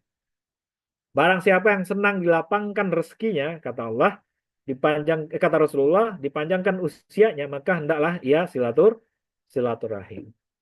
Jadi kalau rezeki kita pengen lapang, maka salah satu kuncinya silaturahim. Dan ini yang dilakukan oleh Rasulullah SAW. Jadi Rasul itu bukan orang yang tadi sudah kita sampaikan, bukan yang eksklusif, Pak. Ya, jadi jangan dibayangkan seperti apa ya, petinggi-petinggi, pemuka-pemuka agama yang menyendiri gitu, Pak. Tidak, ternyata Rasul kalau dari aspek ekonominya orang yang sangat mampu melakukan kerjasama dan melakukan silaturahim ya, membangun silaturahim dengan banyak pihak. Dan terakhir ini Bapak Ibu, ini yang paling penting dalam aspek sosial adalah Rasul itu orang yang gemar bersedekah. Ini ada dalam sedekah itu punya keajaiban tersendiri, Pak. Ada dalam surat As-Saba ayat 39, wa ma anfaqtum min syai'in fahuwa yukhlifuhu wa huwa khairur raziqin. Dan apa saja yang kamu infakkan, Allah akan menggantinya dan dialah pemberi rezeki yang terbaik. Jadi konsep sedekah itu Bapak Ibu sebenarnya bukan pengurang harta, tapi justru pengganti dan penambah harta. Dan Rasul melakukan ini, Bapak Ibu. Rasul melakukan ini. Ya, dari harta-harta dan kesuksesan Rasul itu mengelola harta, beliau membagikan harta-hartanya itu kepada pihak-pihak ataupun orang-orang yang membutuhkannya. Nah, inilah tiga kecerdasan sosialnya Rasul, Pak, atau aspek sosial yang dimiliki oleh Rasul dalam mengelola harta. Dia mampu membangun networking atau kerjasama, dia selalu membangun silaturahim, dan terakhir dia bersedekah, membayar zakat. Sedekah itu definisinya banyak, Pak ya. Zakat itu sebenarnya termasuk dalam sedekah. Zakat, infak, wakaf ya, kemudian hibah dan lain-lain dan lain-lain. Ini konsep sedekah. Sebenarnya sedekah itu definisinya lebih umum dibanding yang lain-lain. Nah, sehingga kalau bisa kita lihat bagaimana Nabi Muhammad itu mengelola harta, Pak, itu dia menggabungkan semua kecerdasan yang ada dalam dirinya. Mulai dari kecerdasan spiritual, kecerdasan emosionalnya, intelektual, sosial. Jadi kalau ini kita mix, Pak, kita gabung semua nih, ya. Kita orang yang bertakwa, dikombin dengan doa dan tawakal, ini yang spiritual. Kemudian kita selalu bersyukur dengan apa yang kita punya. Dari sisi emosional, kita orang yang jujur, amanah, mandiri, optimis, sungguh-sungguh. Dari sisi intelektual, kita punya ilmu, kita punya disiplin waktu, kita punya administrasi yang rapi, kita customer focus ya, pelayanan orientasi kepada pelanggan, kita cekatan melihat peluang, dan kita mampu menginvestasikan sebagian dari harta kita untuk dikembangkan lagi, menyisakan hasil usaha. Dari sisi sosial, Pak, kita mampu melakukan kerjasama networking. Kita mampu membangun silaturahim dengan banyak orang dengan baik. Dan terakhir, kita hobi bersedekah. Bapak Ibu bayangkan, Nabi Muhammad punya karakter ini semua. Maka wajar kalau beliau itu sebagai orang yang the richest man in the world. Orang yang paling kaya di dunia, dan sudah dipastikan Pak, yang penting tidak hanya kaya dunia, tapi juga selamat di akhirat. Orang-orang kaya di dunia seperti yang kita sampaikan di awal tadi, belum tentu Pak selamat di akhirat. Belum tentu. Ya mudah-mudahan saja mereka masuk Islam. Itu nggak ada orang Islam soalnya yang dua orang itu. Mudah-mudahan aja masuk Islam di akhir hayatnya. Nah, walaupun dunianya kaya. Tapi kalau Rasul ini plusnya banyak, Pak. Dunia sukses, akhirat juga sudah dipegang oleh beliau. Kuncinya apa, Pak? Dalam mengelola harta, tadi sudah kita sampaikan. Dalilnya tadi sudah saya sampaikan juga. Mudah-mudahan Bapak Ibu semua, kita sebagai umat beliau bisa meneladani Rasulullah SAW dalam mengelola hartanya dengan memadukan kecerdasan spiritual kita, kemampuan emosional kita, kemampuan akal yang Allah berikan kepada kita, dan kepedulian sosial yang kita bangun. Semoga ini semua menjadikan kita umat Rasulullah SAW yang terbaik, yang sukses fit dunia wa fil akhirati hasan. Jadi dunianya hasanah, akhiratnya juga hasanah. Demikian saja Bapak Ibu. Semoga ada manfaatnya. Terima kasih. Kami kembalikan ke moderator. Wassalamualaikum warahmatullahi wabarakatuh. Waalaikumsalam Waalaikumsalam warahmatullahi warahmatullahi wabarakatuh. Mantap. Terima kasih banyak Pak Diki. Ternyata ilmu yang lumayan banyak ya. Tadi ketika saya tulis, kok kayaknya ngikutin alur webinarnya cepet banget Pak. Saya kurang. Ternyata ilmunya luar biasa ya. Biasanya tuh ada di ilmu-ilmu marketing yang saya baca sedikit ya tentang customer focus, terus harus satset atau cekatan gitu ketika ngebales customer. Ternyata semua yang kita pelajarin, saya pelajarin saat ini, walaupun nggak baca dari Sirah Nabawi, ternyata itu memang ilmunya dari beliau ya Pak, dari Rasulullah. Oke, kita akan buka sesi tanya jawab ya teman-teman. 3 penanya pertama boleh disampaikan langsung. Oke, ini sudah ada. Dari Kak Ageng. Assalamualaikum Pak, izin bertanya. Dalam konteks masyarakat yang semakin materialistik, bagaimana kita bisa menerapkan prinsip pengelolaan harta ala Rasulullah tanpa terpengaruh oleh konsumerisme berlebihan? Lalu Rasulullah SAW dikenal sangat sederhana dan dermawan. Bagaimana kita bisa menyeimbangkan antara menabung untuk masa depan dan tetap beramal seperti yang beliau ajarkan? Baik. Terima kasih Pak Ageng. Pak Ageng ya? Ya, namanya.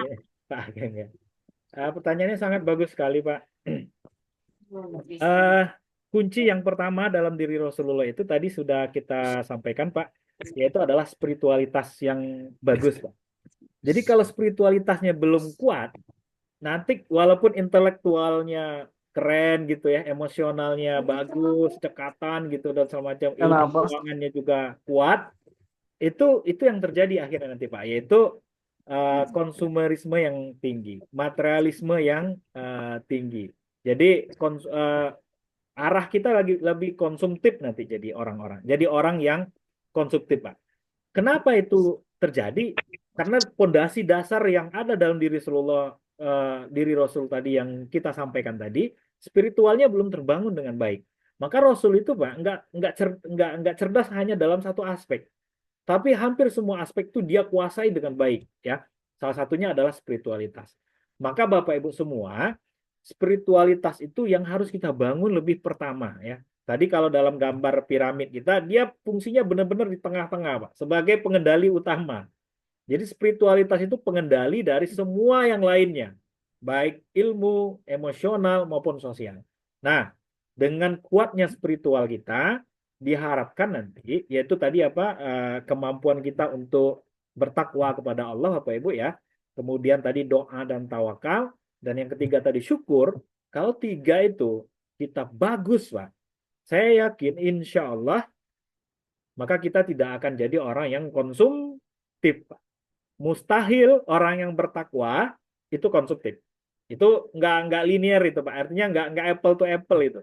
Di satu sisi orang yang bertakwa, di satu sisi konsumtif dengan duniawi, itu kayaknya nggak masuk gitu ya. Kayaknya nggak pas. Nah ini yang pertama Pak. Jadi automatically sebenarnya orang yang spiritualnya sudah bagus, maka konsumerismenya pasti akan seimbang, Pak. Seperti pertemuan kita sebelumnya. Jadi dia akan belanjanya di tengah-tengah. Bukan berarti miskin juga, bukan berarti hidupnya pas-pasan, bukan. Tapi di tengah-tengah, Pak. Jadi belanjanya benar-benar sesuai kebutuhan. Nah, itu Pak ya, kata kunci sesuai kebutuhan. Nah, kemudian bagaimana kita menyeimbangkan antara menabung untuk masa depan dan tetap beramal seperti yang diajarkan beliau. Ini beramal mungkin maksudnya bersedekah mungkin kali Pak ya. Jadi ini penting Pak. Dalam mengelola harta, mengelola pendapatan itu ada rumusnya. Rumus yang pertama yang harus kita keluarkan dari harta kita itu adalah hutang dulu Pak. Jadi hutang itu harus, ya, contohnya ini kita punya harta nih. Bagaimana kita mengeluarkan harta ini? Ini kan kalau kalau dari pertanyaan Pak Ageng ini kan ada dua nih, satu untuk nabung, satu untuk bersedekah mungkin maksudnya ya, atau beramal. Nah, yang pertama itu dulu bayar hutang dulu Pak. Yang kedua baru memenuhi kebutuhan dasar kita. Nah, yang ketiga sebenarnya lebih diarahkan untuk bersedekah. Yang keempat baru setelahnya kalau masih ada sisa, baru untuk investasi masa depan Pak. Jadi alurnya seperti itu. Utang plus habis itu memenuhi kebutuhan, habis itu sedekah, baru setelahnya adalah eh, invest untuk masa depan. Nah, Bapak Ibu semua, kenapa sedekah didahulukan dibanding menabung? Contohnya dalam cash ini Pak ya. Karena masa depan itu juga belum tentu punya kita. Kita nggak tahu tuh Pak. Karena dalam hadis itu dikatakan yang punya kita tuh hanya apa yang sudah kita beri. Kalau sedekah itu kan yang sudah kita berikan. Berarti itu benar-benar punya kita. Tapi kalau kita invest di masa depan, kita belum tentu itu menjadi milik kita. Bisa jadi hilang, bisa dijadikan dilarikan oleh orang lain gitu ya, bisa jadi saldonya nol gitu diambil oleh orang itu bisa jadi. Tapi akan lebih baik, ini kalau posisi Bapak harus memilih ya, tapi akan lebih baik kita nggak memilih Pak. Semuanya bisa kita kerjain. Hutang nggak ada gitu ya, kebutuhan terpenuhin, sedekah bisa, nabung juga bisa. Nah itu yang terbagus Pak. Itu yang paling bagus. Kalau bisa begitu ya, ngapain kita harus memilih antara nabung dengan sedekah gitu. Nah, gimana caranya bisa begitu Pak? Nah itu yang kita pelajarin dari sifat dan karakter berdagangnya Rasulullah atau berbisnisnya Rasulullah mengelola harta, yaitu dengan empat hal tadi Pak. Spiritualnya bagus, intelektualnya juga keren, emosionalnya juga bagus, orang yang jujur, amanah gitu Pak ya. Kemudian sosialnya juga networking dan lain-lainnya juga bagus. Nah ini upaya kita, ikhtiar kita untuk supaya kita tidak ada dalam pilihan tadi Pak. Apakah sedekah dulu atau investasi dulu gitu ya. Dua-duanya merasa penting itu kan. Nah, kondisi yang memang tidak mengenakkan itu sebenarnya. Tapi yang enak itu adalah kita bisa sedekah, kita bisa investasi. Nah, kita menuju ke situ, Pak. Tapi kalaupun harus memilih, tadi sudah saya sampaikan. Urutannya utang, kebutuhan, kemudian sedekah, baru nanti investasi masa depan. Itu mungkin ya, Mbak Tika ya. Oke, selanjutnya ada pertanyaan dari Kak Nada. Assalamualaikum Pak, izin bertanya. Tadi Bapak menyampaikan bahwa kita disarankan untuk memiliki pendapatan sendiri. Lalu bagaimana dengan seorang ibu rumah tangga yang ingin mengabdi kepada keluarga? Oh, baik, Bapak Ibu. Seorang perempuan ini, Bapak Ibu ya. Jadi gini, mencari memiliki pendapatan mandiri itu konteksnya lebih kepada si penanggung jawab nafkah, ya, penanggung jawab nafkah. Siapa penanggung jawab nafkah di dalam keluarga itu? Contoh Bu, jadi dia bisa di keluarga, bisa tidak di keluarga. Kalau di keluarga penanggung jawab nafkahnya siapa? Si bapak. Maka si bapak harus mandiri, harus dianjurkan untuk mandiri. Ada yang belum berkeluarga, contohnya masih muda, Pak. Nah, ini juga harus mandiri. Jadi spirit itu adalah spirit kepada orang-orang yang menjadi penanggung jawab nafkah dalam keluarga, dan untuk orang-orang yang belum berkeluarga disarankan untuk tidak meminta-minta atau selalu mandiri. Nah, adapun ibu yang berprofesi sebagai IRT, selama kebutuhan ibu dan keluarga ibu bisa dipenuhi oleh suaminya dengan mandiri, jadi yang diarahkan itu sebenarnya mandiri itu suaminya. Maka ibu bisa punya pilihan, mau bekerja atau tidak. Kalau bekerja ya itu berarti punya rezeki ibu. Kalau tidak, itu juga tidak apa-apa. Selama kebutuhannya terpenuhi oleh si bapak dengan baik. Jadi dalam konteks keluarga eh, yang disuruh untuk mandiri itu adalah si bapaknya, bukan si ibunya. Jadi kalau ibu memilih untuk jadi IRT, itu bagus, sangat bagus justru. Gitu Pak Ibu ya, sangat bagus karena memang dia punya waktu yang lebih baik untuk mendidik anak-anaknya. Ya, karena anak-anak tuh ibu tuh adalah madrasahnya ya, tempat mereka belajar dan ibu tuh punya waktu yang banyak untuk mengajarkan anak-anak. Gitu mungkin ya, Bu Nada ya, Mbak Nada ya. Jadi tetap ya Pak, mandiri di sini tuh harus sesuai dengan keadaan kita juga ya Pak. Kalau di sini kan ibu rumah tangga gitu ya. Betul, betul. Selanjutnya ada pertanyaan dari Kak Adam Pratomi. Bagaimana hukumnya menjual harta warisan sementara ibu kandung masih ada? Baik, Bapak, kita nggak boleh menjual harta orang lain. Konsep dasarnya itu, ya. Jadi dalam Islam kita boleh menjual sesuatu kalau itu memang hak dan milik kita. Pertanyaannya adalah warisan itu punya siapa? Punya ibunya atau punya Pak Adam? Kalau warisan itu punya Pak Adam dan memang dihakkan oleh hukum, baik hukum itu muncul karena hukum waris maupun apa istilahnya tuh wasiat ya, wasiat yang dibenarkan dalam Islam, maka Bapak boleh menjualnya karena memang itu harta Bapak. Walaupun ibu Bapak masih hidup. Namun kalau harta warisan itu adalah haknya ibu memang dan masih punya ibu, ya Bapak nggak bisa menjualnya. Karena itu bukan bukan hartanya Bapak Adam. Gitu ya, Pak Tika ya. Selanjutnya ada pertanyaan dari Kris Bianto. Assalamualaikum, menurut data OJK, Otoritas Jasa Keuangan, per Maret 2023, tingkat literasi keuangan di Indonesia hanya mencapai 49,68%, sedangkan inklusi keuangan mencapai 85,10%. Bagaimana pengelolaan keuangan yang diajarkan Rasulullah dapat membantu meningkatkan literasi keuangan di masyarakat? Oke. Baik, data ini sepertinya data keuangan non syariah ya Pak ya. Karena kalau data literasi keuangan syariah kayaknya lebih kecil dari ini kayaknya ya. Oke, bagaimana pengelolaan keuangan yang diajarkan Rasul dapat membantu meningkatkan literasi keuangan di masyarakat? Bapak tadi sudah sampaikan di awal, Rasul itu mulai mengenal harta itu dari kecil, Pak. Dari umur 8 tahun, Pak.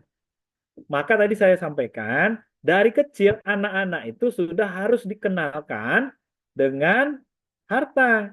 Jadi kalau pertanyaannya adalah bagaimana meningkatkan literasi keuangan di masyarakat, mulai Pak dari kecil Pak, dikenalkan dari SD. Ada mata pelajaran tentang lembaga keuangan atau literasi keuangan kepada anak-anak SD Pak. Karena dari kecil Rasul itu kalau ala Rasulullah, Rasul dari kecil udah melek melek bahkan melek cari duit sudah gitu ya, bukan lagi melek bagaimana uang bertransaksi di dunia Mekah waktu itu atau di konteks Mekah waktu itu. Jadi bukan hanya sekedar pengetahuan, tapi Nabi sudah action. Nah, kalau hanya literasi, saya rasa itu kita bisa mencontoh Rasul. Rasul dari kecil sudah kenal dengan keuangan. Maka kita bisa memasukkan kurikulum tentang keuangan, baik konven maupun syariah, di level elementary school, di level SD. Mungkin juga di level TK, mungkin Pak ya, mungkin juga di level pra sekolah. Hal-hal ini menurut saya bukan hal yang tabu ya. Walaupun secara apa ya, secara proporsi mungkin sekarang belum seimbang. Mungkin dikenalkan tapi sedikit gitu ya. Nah, proporsinya mungkin perlu ditingkatkan. Lebih banyak lagi ya muatan tentang edukasi terhadap keuangan khususnya di Indonesia seperti apa sistem keuangannya, apa transaksi yang bisa kita pakai gitu ya, Pak ya. Nah, anak saya umur SMP, Pak, itu eh, kalau saya transaksi pakai kris contohnya dia masih masih belum terlalu paham, tapi rasa penasarannya tinggi. Setiap transaksi pakai kris bayar habis makan, contohnya kami Pak ya, dia selalu ngikutin saya ke kasir, lihatnya saya cara bayarnya gimana. Ternyata dia nggak dapet itu di sekolah, padahal udah kelas 1 SMP gitu Pak ya. Jadi bisa kita simpulkan kalau Rasulullah sudah kenal keuangan itu sejak kelas 8, sejak kelas 8, sejak umur 8 itu berarti kelas 3 SD ya Pak ya. Ya, karena kelas 1 kan masuknya umur 6, 7, 8, berarti kelas 3 SD. Nah, Bapak bisa mencontoh itu memulai literasi keuangan dari level paling bawah, yaitu di elementary school, di SD, di sekolah dasar. Yang gitu ya, Mbak Tika ya. Pak Kris Bianto ya, mudah-mudahan bisa membantu, Pak. Selanjutnya, Kak Taki, tadi ada yang ingin ditanyakan? Halo? Oh iya, dia sudah. Assalamualaikum Ustadz Diki, izin bertanya Ustadz, dari sekian tahun kiprah Nabi di dunia perdagangan, pasti Nabi pernah bertemu dengan pembeli atau mitra kerjasama yang tidak baik. Dengan keistimewaan karakter Nabi yang sempurna, kira-kira bagaimana respon Nabi dalam menghadapi atau menyelesaikan hal ini? Itu jawabannya pernah.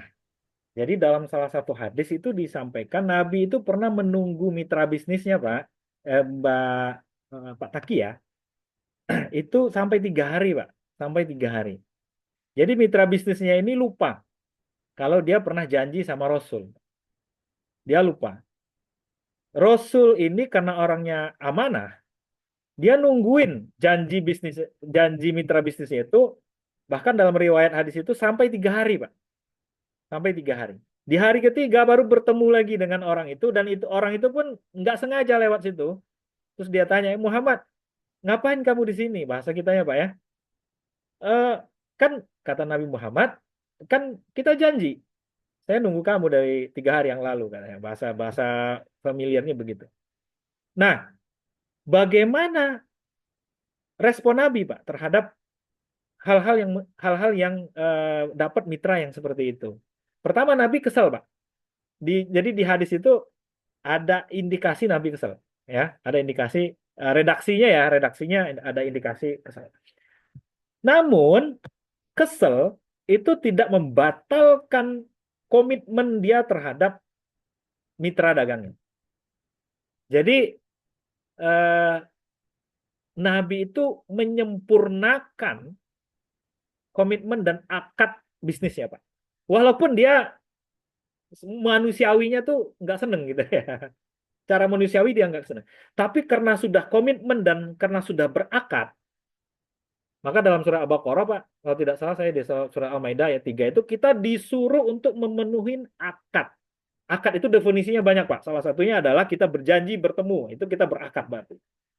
Nah, jadi kalau ada yang bertemu Bapak Ibu dengan mitra bisnis yang dalam tanda kutip nggak baik, pertama, kita mungkin kesel dan secara manusiawi itu nggak enakan. Namun rasa kesel dan nggak enakan itu tidak membuat komitmen dan kejujuran kita terhadap akad kita dengan mereka tuh kita rusak begitu saja. Mentang-mentang kita udah kesel, ya sudahlah gitu ya. Kamu nggak usah ini, saya ambil lagi ini saya barang atau apa contohnya ya. Yang itu membatalkan sepihak perjanjian apa semacam. Nah, itu nggak dilakukan oleh Nabi, Pak. Jadi Nabi pernah kecewa dengan janji teman mitra bisnisnya, tapi Nabi tetap komitmen, Pak, dengan janjinya. Walaupun sudah kecewa. Nah, kalau kita kan, kalau udah kecewa, digeneralisasi semuanya, Pak, gitu ya. Jadi gara-gara kalau peribahasanya gara-gara nila setitik rusak susu sebelanga. Jadi gara-gara ada yang membuat kita kesel, bisnisnya kita cancel semua gitu ya. Nah, ini menandakan kita belum matang ya secara emosional untuk berinteraksi dengan dalam dunia bisnis dengan mitra bisnis kita. Dan Nabi ternyata sangat dewasa, Pak. Sangat dewasa dia. Sangat matang dalam emosionalnya. Jadi dia kesel sebagai manusia, namun kekesalannya tidak membuat buyar semua janji-janji bisnisnya. Gitu ya, ketika ya. Jadi tetap harus profesional ya, Kak Taki. Oh Oke. iya, terima kasih. Ya. Selanjutnya ada pertanyaan dari Bapak masih bisa lanjut? Boleh, silakan Mbak Tika. Dari Kak Novitasari, Assalamualaikum Ustadz, izin bertanya, apabila seorang anak menjual harta warisan tapi belum dibagi oleh orang tuanya, bagaimana pembagiannya nanti? Anak menjual harta warisan. Tadi konsep pertamanya gini, Bu ya. Yang boleh menjual itu yang punya hak terhadap harta itu. Itu konsep dasarnya, Bu. Nah, jadi warisan itu kalau belum dibagi atau belum diwariskan, maka dia belum berhak. Yang si penerima waris belum berhak terhadap harta itu. Jadi harta itu masih kembali kepada siapa yang pertama yang punya ini. Apakah masih bapaknya, apakah ibunya gitu ya. Nah, kalau belum dibagi, maka belum ada pemindahan. Kan banyak sebab, Pak ya. Salah satu yang membuat harta itu berpindah tangan tuh penyebabnya banyak. Jual beli. Jadi kepemilikan hartanya berpindah. Jual beli. Salah satunya adalah warisan. Jadi warisan itu mengakibatkan perpindahan hak terhadap harta. Termasuk hak untuk menjual. Jadi kalau warisannya belum dibagi, maka kita belum berhak terhadap warisan itu. Belum berhak, Pak. Karena belum dieksekusi warisannya gitu ya. Belum diwariskan sehingga masih punya yang pertama.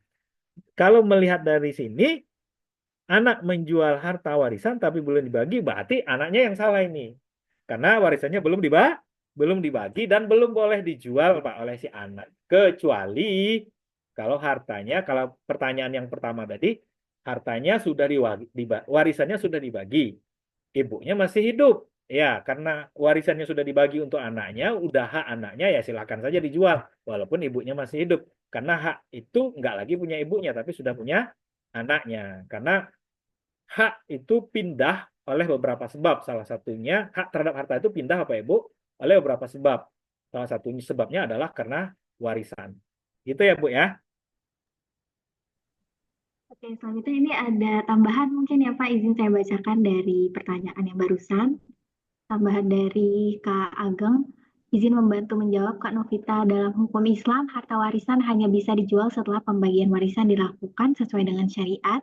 Jika seorang anak menjual harta warisan yang belum dibagi, maka tindakan tersebut tidak sah. Kemudian, uh, ini proses proses yang benar itu penentuan ahli waris. Pastikan semua ahli waris sudah ditentukan sesuai dengan ketentuan syariat. Pembagian warisan, bagilah harta warisan sesuai dengan bagiannya masing-masing. Kemudian persetujuan bersama. Setelah hasil dibagi, setiap ahli waris memiliki hak untuk menjual bagian warisan mereka sendiri. Namun jika harta warisan tersebut adalah satu kesatuan, misalnya sebuah rumah, maka diperlukan persetujuan bersama dari semua ahli waris untuk menjualnya. Begitu tambahannya barusan, Pak. Ya, Oke, terima kasih Ageng. Pak Ageng atas penjelasannya. Selanjutnya, ini ada pertanyaan terakhir mungkin ya, karena sebagian teman-teman kita dari jauh, Pak, kemungkinan udah lewat dari jam 9. Izin pertanyaan terakhir dari Mas Kris. Coba sebentar, silakan. On, Ada suaranya nggak? on kamera mungkin, Mas. Oh, sebentar. Masya Allah. Oke, Assalamualaikum warahmatullahi wabarakatuh. Assalamualaikum warahmatullahi wabarakatuh. Kalau ini materi menarik, pertanyaannya juga menarik. Insya Allah next, kayaknya fikih mawaris. Fikih mawaris untuk ininya nih, materi berikutnya. Tapi Fikih waris sebenarnya. iya, benar. Soalnya banyak pertanyaan tentang waris nih, Ustaz. Oke, Ustaz izin bertanya, Ustaz. Kita di Indonesia ini memang bisa dikatakan masih banyak yang menguasai sifat bisnis ya, khususnya sifat kapitalis. Ya, jadi kita di Indonesia rata-rata pengen penghasilan itu besar besar besar ketika kita invest, gitu kan. Nah, mungkin ada nggak sih tips cara bagaimana sih kita invest di Indonesia nih yang memang investnya ini memang benar-benar sesuai dengan syariat gitu kan khususnya, dan memang prinsip Rasulullah yang diterapkan dalam investasi ini yang layak diterapkan di Indonesia itu seperti apa sih, Ustaz? Tapi itu aja mungkin. Baik. Terima kasih Mas Kris. Pertanyaannya bagus sekali tentang investasi, Pak ya. Jadi dulu di zaman Rasul eh, apa ya, aspek-aspek bisnis itu kan tidak sekomplit sekarang ya, Pak ya. Instrumen-instrumen investasi itu terbatas. Salah satu model investasi di zaman Rasul itu adalah tadi sudah kita bilang. Jadi pedagang itu menginvestasikan dananya ke para agen-agen. Kalau sekarang tuh agen-agen reksadana lah kurang lebih ya kalau di saham gitu. Nah, kemudian si ini mentradingkannya di luar daerah. Sebenarnya praktek itu sudah praktek dari investasi sebenarnya yang dilakukan oleh para pemilik modal yang ada di Mekah waktu itu. Salah satunya adalah Khadijah. Jadi menginvestasikan dananya kepada Nabi Muhammad untuk Nabi Muhammad menjualnya kepada negara lain dan nanti hasilnya dibagi dulu. Nah, untuk di Indonesia, Bapak Ibu semua, investasi eh, investasi itu sebenarnya Pak, itu mainan orang-orang berduit. Ini saya cerita bocorin aja sebenarnya. Investasi itu mainan orang berduit, Pak. Kalau Bapak Ibu sudah berduit banyak, miliarder, baru berinvest sebenarnya, Pak. Baru berinvest.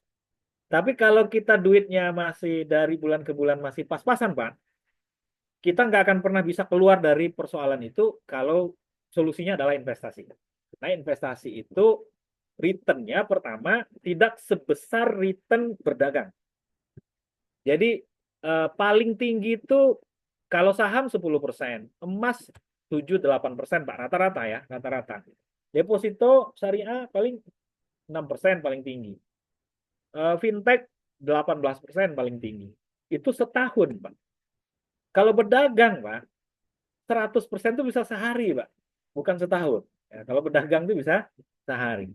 Jadi untuk jangka pendek dengan modal terbatas, maka rekomendasi saya adalah trading. Trading dalam artian bukan trading surat berharga, Pak ya, tapi trading dalam pengertian bahasa kita sehari-hari berdagang.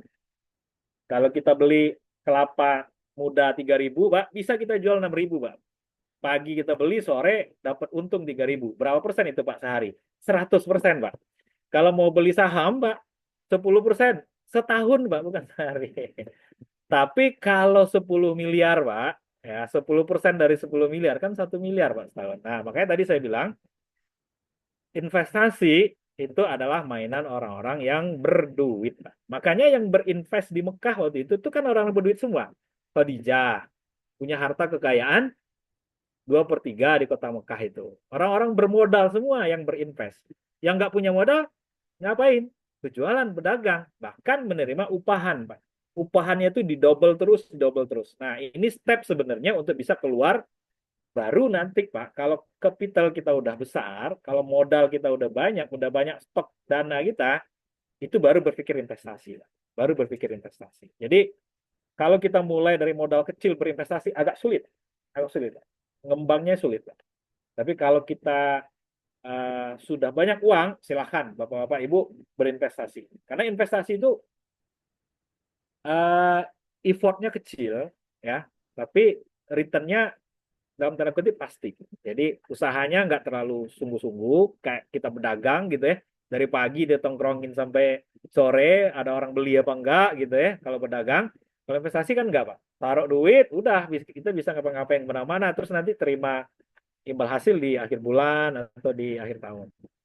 Jadi yang eh, yang terkait dengan investasi itu adalah mainan orang-orang yang sudah berduit, Bapak Ibu semua.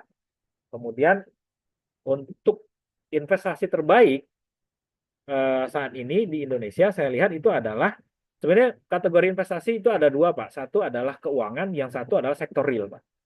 Keuangan itu banyak instrumennya. Bapak bisa beli saham, bisa beli sukuk kalau yang syariah, Pak ya. Bisa di deposito syariah, bisa di obligasi syariah, bisa di saham syariah. Itu sektor keuangan. Bahkan ada fintech syariah sekarang. Itu bisa di sektor keuangan. Kalau di sektor real, Pak, bisa beli tanah, perumahan, properti, pertanian, perkebunan, dan lain-lain. Itu sektor-sektor yang memang alat untuk investasi. Tapi butuh modal, Pak. Untuk berinvest di deposito bisa returnnya modalnya tinggi. Untuk beli kebun modalnya banyak. Makanya tadi saya bilang investasi adalah modal besar. Tapi kalau Bapak sudah punya modal besar, nah dalam investasi, dalam ilmu investasi itu tidak ada yang terbaik, Pak. Tidak ada. Yang terbaik itu adalah yang Bapak berinvestasi sesuai dengan profil risiko Bapak. Jadi kalau Bapak pengen aman, maka pilihan investasinya deposito yang terbaik. Karena kita penakut orangnya, mau main aman aja deh gitu ya. Tapi kalau Bapak risk taker contohnya, istilah investasi itu pengambil risiko, Pak, maka Bapak akan main di saham, akan trading di saham, akan membeli emas. Maka investasi itu sebenarnya nggak ada yang terbaik. Yang terbaik adalah pada saat Bapak memutuskan investasi sesuai dengan profil risiko Bapak. Bapak tuh orang tipe risiko seperti apa? Tipe risk taker kah? Atau risk averse? Risk averse itu penghindar risiko, Pak. Kan kita ini beda-beda. Ada yang mau main aman, ada yang berani ngambil risiko gitu ya, ada dan lain-lain dan lain. Jadi bisa, Pak, pilihan itu bisa semua. Karena risiko itu pasti terjadi. Saat ini kita bilang ini investasi yang bagus, besok bisa nyungsep itu, Pak. Itulah sifat daripada bisnis itu. Besok bisa nyungsep, yang nggak kita perkirakan naik, ternyata besoknya bagus gitu ya. Makanya di dalam investasi pun nanti ada strategi, namanya diversifikasi investasi. Jadi istilahnya jangan taruh telur di satu keranjang gitu ya, taruh di beberapa keranjang, diversifikasi. Itu menandakan investasi itu nggak ada yang menjamin akan baik ke depan. Walaupun saat ini dia baik, ya ke depan bisa nyungsep. Yang ini nggak baik, ya ke depan bisa baik. Makanya teorinya tuh pertama tentukan profil risiko kita, yang kedua diversifikasi investasinya. Dan untuk melakukan itu butuh uang banyak. Nah, beda dengan berdagang. Kalau berdagang tuh kita bisa 100% sehari, Pak. Tapi harus punya waktu yang lebih ya. Punya waktu lebih, harus ditongkrongin dari pagi sampai malam kadang gitu. Mungkin itu Pak Kris ya. Siap, Ustaz. Ya mungkin kalau untuk investasi kita lebih ke digital nih ya. Cuman mungkin kalau untuk yang sifatnya off, masuk nggak suara? Kurang kuat, Pak. Kurang oke. Ya mungkin terkait invest yang tadi disampaikan oleh Ustaz, harus melek digital banget ya. Mungkin untuk yang offline-nya bisa lah kita menggunakan cirkah atau kemitraan Ustaz. Syukran Ustaz. Wan, Mas Kris. Oke, baik. Terima kasih Mas Kris. Mungkin itu pertanyaan terakhir ya Pak Diki.